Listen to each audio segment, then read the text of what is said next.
മുണ്ടൻ മലയിൽ പ്രശോഭിച്ച ദീപം ഇന്ന് സ്വർഗത്തിലായിരുന്നുകൊണ്ട് നമുക്കും നമ്മുടെ സഹോദരങ്ങൾക്ക് വേണ്ടിയും നിരന്തരം പ്രാർത്ഥിക്കുന്നുണ്ട്.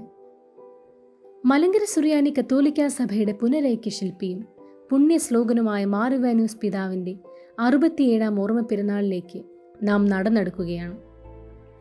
മലങ്കരയിലെ മക്കളായ നാം പ്രാർത്ഥനകൾ കൊണ്ട് മനസ്സിലൊരു പദയാത്ര നടത്തേണ്ടിയിരിക്കുന്നു. ഭാഗ്യസ്മരണാർഹനായ സിറിൽ മാർ ബസേലിയോസ് പിതാവിൻ്റെ ജ്യേഷ്ഠ സഹോദരിയും മലഞ്ചെരുവിൽ കുടുംബത്തിൻ്റെ ആത്മീയ സ്രോതസ്സുമായ ബഹുമാനപ്പെട്ട ബർക്കുമാൻസ് SIC സിസ്റ്റർ സഭയ്ക്കെന്നും ഒരു മുതൽക്കൂട്ടാണ്. മാർ ഇവാനിയോസ് പിതാവിനെ കാണുവാനും സംസാരിക്കുവാനും ഭാഗ്യം ചെയ്തിട്ടുള്ള വ്യക്തിത്വം.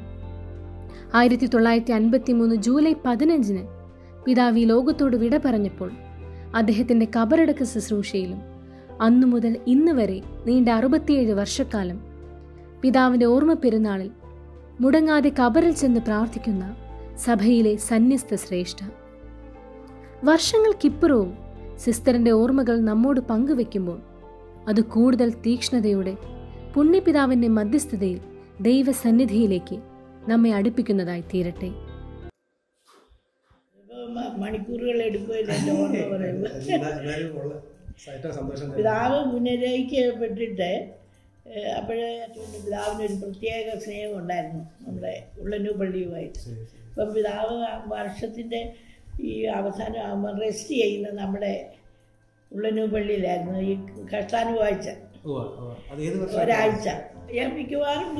മിക്കവാറും വർഷങ്ങളിൽ ആദ്യം ഈ പുനരൈക്യത്തിൻ്റെ സമയത്ത് നമ്മളിവിടെ തിരുവനന്തപുരത്ത് ഇത് വന്ന പിന്നെ അപ്പച്ചൻ്റെ കൂടെ അപ്പച്ചൻ വിളിച്ചുകൊണ്ട് വന്നിട്ട് പിതാവിനെ റെസ്റ്റ് ചെയ്യിക്കുന്നത്. അപ്പോൾ ആ ഒരാഴ്ച പിന്നെ കഷ്ടാനുവാഴ്ചയാണ് സാധാരണ വരുന്ന ഉടനെ നമ്മുടെ വീട്ടിൽ നിന്ന് ഭക്ഷണം എല്ലാം കൊടുക്കുന്നത് പിതാവിന്, വേറെ ഒന്നും കൊടുക്കുന്നത്. അപ്പോൾ അപ്പച്ചൻ തന്നെയാണ് പാകം ചെയ്ത് പിതാവിന് ഭക്ഷണം എല്ലാം കൊണ്ടുവന്നത്. അങ്ങനെ കൊണ്ടുപോകുമ്പം അമ്മച്ചിയെല്ലാം പാകം ചെയ്ത് പിതാവിൻ്റെ അരി എൻ്റെ അരിയിലെത്തായിരുന്നു. അങ്ങനെ അപ്പം പിതാവിൻ്റെ കൂടെ ഞങ്ങൾ പിള്ളേർ ശ്രീപിതാവും ഞാനും ഞങ്ങളെല്ലാവരും കൂടെ പിതാവിൻ്റെ കൂടെ അവിടെ പിതാവിന് പകല് അതിലിരുന്നിട്ട് എന്നിട്ട് രാത്രി പോകത്തില്ല. രാത്രി പോകാതെ പിതാവിൻ്റെ കൂടെ പള്ളിയിൽ തന്നെ കിടക്കുമായിരുന്നു. രാത്രി ഞങ്ങൾ പറഞ്ഞ പോലെ രാത്രി അവിടെ ഞങ്ങൾ പിതാവിൻ്റെ കൂടെ ഉറങ്ങുമ്പം പിതാവ് പിന്നെ ഈ പ്രാർത്ഥിക്കാൻ അതുവായിക്കകത്ത് പ്രാർത്ഥിക്കാൻ കയറി വരുന്നു. ഈ ഒരു 11 മണി. അപ്പം ഞങ്ങൾ ഉറങ്ങത്തില്ല, ഇങ്ങനെ കിടക്കും. ഈ പിതാവിൻ്റെ പ്രാർത്ഥന, രാത്രി പ്രാർത്ഥന ഭയങ്കര നെഞ്ചത്തടിച്ച് പിതാവ് പ്രാർത്ഥിക്കും. ഭയങ്കര പ്രാർത്ഥനയാണ്. മണിക്കൂറുകളിരുന്ന് രാത്രി പ്രാർത്ഥിക്കും. അപ്പം ഞങ്ങൾ ഉടന്ന് അവിടെ അതിൻ്റെ ഇതടിച്ച് അവിടെ ഇരിക്കും. എന്നിട്ട് പിന്നെ രാവിലെ അങ്ങനെ ഈ ശുശ്രൂഷ. അതുപോലെ പിതാവിൻ്റെ വിസ്തുർബാന അതിപ്പോഴും മറക്കാനൊക്കത്തില്ല. ഭയങ്കര ശബ്ദമാണ്, ഗംഭീര ശബ്ദമാണ്. നമ്മുടെ നെഞ്ചിലോട്ട് ഞാൻ തറച്ച് കയറും. അതുപോലെ പിന്നെ പാട്ട്, പിന്നെ ഈ വിസ്തുർബാന എഴുന്നള്ളിച്ച് പടിഞ്ഞാറോട്ട് കൊണ്ടുവരുമ്പം ഹാനിൻ ഭാഗ്യം എന്നുള്ള ആ പാട്ടുണ്ടല്ലോ, അത് പിതാവ് ഉറച്ചെങ്കിൽ ചെല്ലുമ്പോൾ ഈ പെണ്ണുങ്ങളെല്ലാം നെഞ്ചെത്തറിച്ച് കരയുമായിരുന്നു. ഭയങ്കര പ്രാർത്ഥനയാണ്. അതിൻ്റെ അഗൗരവം കണ്ണങ്ങ് ജ്വലിക്കും. അതേ സമയത്ത് നമ്മുടെ കൂടെ പിന്നെ ഇഴകി ചേരും. അല്ലാതെ പിതാവിൻ്റെ ആ ഇതൊന്നും കാണിക്കത്തില്ല. കുഞ്ഞുങ്ങളോട് അതുപോലെ പിതാവ് നമ്മളോടും പെരുമാറും. പിന്നെ അതുപോലെ ഞാൻ സെൻറ്റ് ആൻസിൽ പഠിക്കുമ്പം പിതാവ് എല്ലാം അവിടെ സെൻറ്റ് ആൻസ് തുടങ്ങിയത് 47 അപ്പം അന്നേരം ഞാൻ 5ാം ക്ലാസ്സിൽ പഠിക്കും. ഞങ്ങൾ ആദ്യമേ 10 പേരെയും കൊണ്ടാണ് ഈ സെൻറ്റ് ആൻസ് തുടങ്ങുന്നത്. റെസിഡൻഷ്യൽ സ്കൂളായിട്ടാണ് തുടങ്ങുന്നത്. അങ്ങനെ തുടങ്ങിയപ്പം ഞങ്ങളെ പിന്നെ അപ്പം ഈ നവംബറിലായിരുന്നു, ഒക്ടോബറിലും കണ്ട ഈ സ്കൂൾ തുടങ്ങിയപ്പോഴേ ഈ വെളിയിൽ നിന്ന് പിന്നെ മറ്റ് സ്കൂളുകളിൽ നിന്നൊന്നും ആരെയും കൊണ്ടുവന്ന് സ്കൂൾ തുടങ്ങാൻ സാങ്ഷൻ തരാതിരിക്കാൻ. പിന്നെ അപ്പച്ചന് ഇതിൻ്റെ എല്ലാം എഴുത്തുകുത്തുകളെല്ലാം നടത്തിയത്. അപ്പോൾ അങ്ങനെ പറഞ്ഞുകൊണ്ട് പിന്നെ ഈ നമ്മുടെ അങ്ങാറുളത്ത് ബോർഡിംഗ് ഉണ്ടായിരുന്നു. ബോർഡിങ്ങിൽ നിന്ന് എൻ്റെ ചേച്ചി സിസ്റ്ററുമൊക്കെ അവിടെ നിന്ന് അങ്ങാറുളത്ത് ബോർഡിങ്ങിലാണ്. അപ്പം പിന്നെ അവിടുന്ന് 8 പിള്ളേരും ഞങ്ങൾ വെളിയിൽ നിന്ന് ഞങ്ങൾ 2 പേരും കൂടെ ഇത് പിന്നെ സെൻറ്റ് ആൻസ് തുടങ്ങുന്നത് 10 പേരെയും കൊണ്ട് സെൻറ്റ് ആൻസ് തുടങ്ങുന്നത്. അപ്പം ഈ ആരംഭമായതുകൊണ്ട് ഈ പിതാവ് ഇടയ്ക്കിടയ്ക്ക് അവിടെ വരുമായിരുന്നു.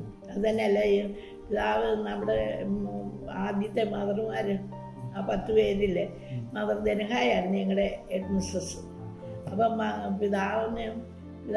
മദറേ ഉള്ളായിരുന്നു ഈ BA കഴിഞ്ഞ മദർ. അപ്പം ഈ ട്രാൻസ്ലേഷന് ഇതിന് വേണ്ടി പിതാവിന് ഇതൊക്കെ ഉള്ളത് മദറിനെ കൊണ്ട് എഴുതിക്കാൻ അവിടെ ഇടയ്ക്കിടയ്ക്ക് വരുമായിരുന്നു. ഞാൻ പറഞ്ഞില്ല, പിതാവിൻ്റെ ആ ഗൗരവവും ഇതൊക്കെ വളരെ പിള്ളേരുടെ അടുത്ത് ഞങ്ങളുടെ കൂടെ കളിക്കാൻ വരുമ്പം ഭയങ്കര പിതാവ് അങ്ങ് നമ്മളെ പോലെ ആകും.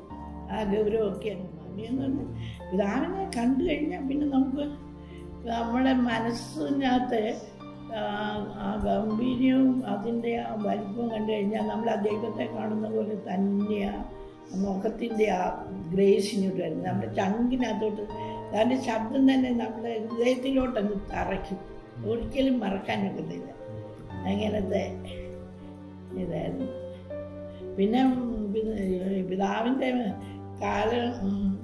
കാലം ചെയ്തപ്പോൾ ഞങ്ങൾ യൂണിവേഴ്സിറ്റിയില്ല ഞാൻ. അപ്പം ഈ മദറൊക്കെ ഇടയ്ക്ക് കാണാൻ പോകുമ്പം ഞങ്ങൾ പിന്നെ ഈ മദർമാരുടെ കൂടെ ഞങ്ങൾ പോകുമായിരുന്നു. അപ്പം പോകുന്നുണ്ടെങ്കിൽ ഈ അപ്പച്ചൻ അവിടെ ഉണ്ടായിരുന്നത് കൊണ്ട് അപ്പച്ചനും ആദ്യ സമയത്ത് പിതാവിൻ്റെ കൂടെ ഉണ്ടായിരുന്നല്ലോ. അപ്പോൾ അന്നേരം അപ്പച്ചന് ഉള്ളത് കൊണ്ട് എന്നെ പ്രത്യേകം ഇനി വിളിക്കും അപ്പച്ചൻ. അപ്പച്ചനെ എൻ്റെ ഈ പേരിൽ ഞങ്ങൾ ചെല്ലുമ്പോൾ അവരിൽ നിന്നല്ല എന്നെ അങ്ങ് വിളിക്കും. എന്നെയും സിസ്റ്റർ എലിന അന്ന് സിസ്റ്ററായി പിതാവാകും പിന്നെ ഉടുപ്പ് കൊടുത്തത്. അങ്ങനെ പിതാവുമായിട്ട് ഏറ്റവും അടുത്ത് മാറി. അതുകൊണ്ടിവിടെ അവസാന മരണസമയത്തും പാതിരാത്രിക്ക് പിതാവിൻ്റെ മരണം അറിയുന്നത്. അന്നേരം തന്നെ ഞങ്ങൾ 4-5 എല്ലാവരും കൂടെ വന്നു അവിടെ ഇരുന്ന് പ്രാർത്ഥിച്ചു. പിന്നെ ഇവിടെ നമ്മുടെ ഈ പള്ളിയുണ്ടല്ലോ പാളയത്തെ, അവിടെ നിന്നായിരുന്നു ഘോഷയാത്ര. ബസലിക്ക പള്ളിയുടെ അവിടുന്ന് ഘോഷയാത്രയിൽ അതെല്ലാം സംബന്ധിച്ച് പിതാവിൻ്റെ അടക്കത്തിനും എല്ലാം സംബന്ധിച്ച്. പിന്നെ അങ്ങനെ ഇരുന്നപ്പോൾ അടക്കം ഇത് കഴിഞ്ഞപ്പോൾ എനിക്കൊരു അസുഖം വന്നായിരുന്നു. അസുഖം എന്ന് പറഞ്ഞാൽ ഈ മുട്ട് പണ്ട് ഞാൻ ഈ പിതാവ് ഞാനും കൂടെ കളിച്ചുകൊണ്ടിരുന്നപ്പോൾ എൻ്റെ ഈ മുതിരപ്പാത്തി ഉണ്ടല്ലോ, ഇങ്ങനെ നമ്മൾ വീട്ടിലിങ്ങനെ പാത്തികൾ കൃഷി ചെയ്യും. അപ്പം ഞങ്ങൾ ഒരു പാത്തിയിൽ നിന്ന് ഇങ്ങനെ ചാടി നടന്നപ്പം ഞാൻ പിന്നെ ഒരു പാത്തി തെന്നി വീണപ്പോൾ എൻ്റെ മുട്ട പോയി. അപ്പം മടത്തി വന്നപ്പം ഈ പിന്നെ കൊന്തയും ധ്യാനവും ഒക്കെ 1 മണിക്കൂർ 2 മണിക്കൂർ മുട്ട നിന്നപ്പോൾ എൻ്റെ മുട്ട ജാമായി.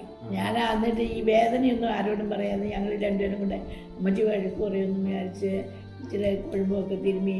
അന്ന് ഈ മുട്ട് തെറ്റിയൊന്നും അറിയത്തില്ലായിരുന്നു. പിന്നെ മടത്തി വന്നപ്പോഴാണ് മനസ്സിലായി. അപ്പം പിന്നെ ഞാൻ തിരിച്ചു വീട്ടിൽ പോയി ഇതെല്ലാം തിരുമ്മി എടുത്തുകൊണ്ട് വരാൻ വേണ്ടി. എന്നിട്ട് ജൂലൈ 15 തിരിച്ചു വരുന്നത്. തിരിച്ച് രണ്ടാമത് അപ്പോൾ 1 വർഷം ഞാൻ മടത്തി നിന്നിട്ട് യൂണിവേഴ്സിറ്റി കഴിഞ്ഞിട്ടാണ് വീട്ടിൽ പോയിട്ട് പിന്നെ പിതാവിനോട് പ്രാർത്ഥിച്ച് ജൂലൈ 15 ഞാൻ തിരിച്ചു വന്നു. പിന്നെ ഗ്രിഗോറിയസ് പിതാവ ഞങ്ങൾക്ക് കൊടുക്കുക 55. അങ്ങനെ പിതാവിൻ്റെ ഒരുപാട് പിന്നെ ഓർമ്മകളും നമുക്കുണ്ട്.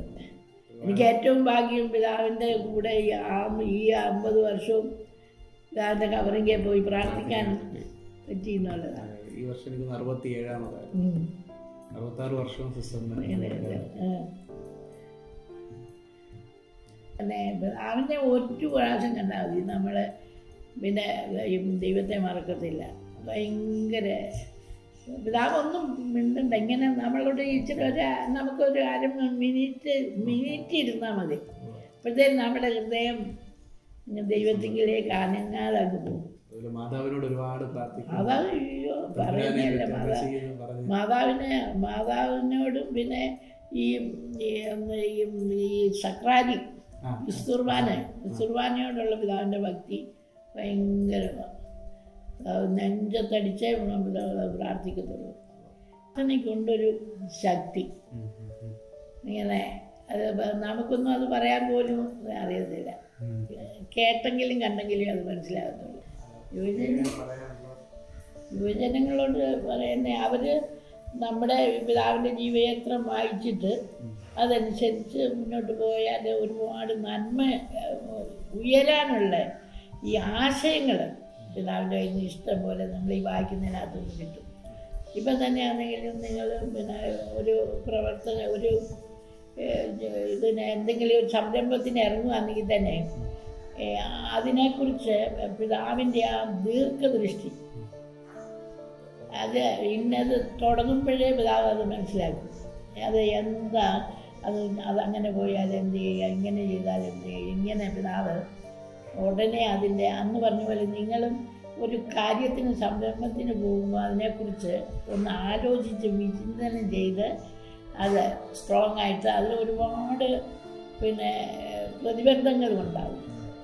നമുക്കറിയത്തില്ല, നമ്മുടെ ജീവിതത്തിൽ ഒത്തിരി ഓരോരോ കാര്യങ്ങൾ ചെയ്യാൻ ആ പ്രതിബന്ധം വരുമ്പോൾ നമ്മൾ പിതാവിനെ മുമ്പിൽ പിതാവിനോട് പറഞ്ഞാൽ മതി, അതെല്ലാം മാറിക്കിട്ടും.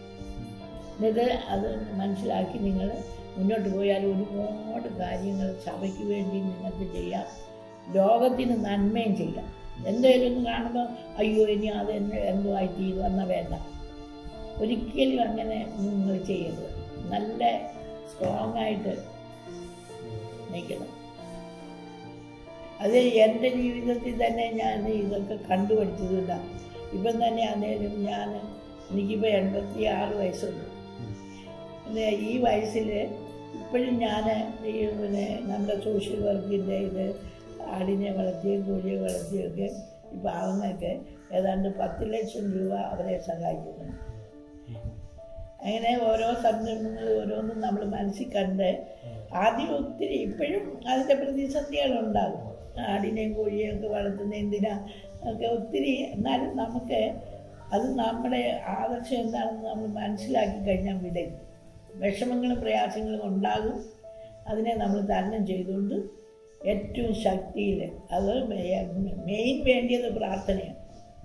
ഈ എന്ത് സംരംഭം വന്നാലും അത് നമ്മളല്ല ഈശോയ്ക്ക് കൊടുക്കണം. ഈശോയോട് മാതാവിനോട് പറഞ്ഞിട്ടാൽ മതി. എൻ്റെ എല്ലാ സംരംഭങ്ങളും ഞാൻ മനസ്സിൽ ചിന്തിക്കുന്നതിന് മുമ്പേ അതെനിക്ക് സാധിച്ചു തരും മാതാവും ഈശോയും കൂടെ. മാതാവിനോട് പറയും, ഈശോയെയും കൊണ്ട് വരാൻ പറയും. അവർ രണ്ടുപേരും കൂടെ വന്ന് കറക്റ്റ്, ഒരു ബുദ്ധിമുട്ടും ഉണ്ടാകുന്നില്ല. അങ്ങനെ സംരംഭങ്ങളിലൊക്കെ ഇടപെടണം. അത് അയ്യോ ഞാനെങ്ങനെ എന്നെ കൊണ്ട് എങ്ങനെ ഒക്കും, അങ്ങനെ ഒരു ചിന്തിക്കാതെ ദൈവം എനിക്ക് സാധിച്ചു തരും. ദൈവത്തോട് പറയാം ശക്തി വരുന്നത്. അങ്ങനെ യുവജനങ്ങളൊക്കെ നല്ല ബലവാന്മാരായിട്ട് പോവാം. തീർച്ചയായിട്ടും.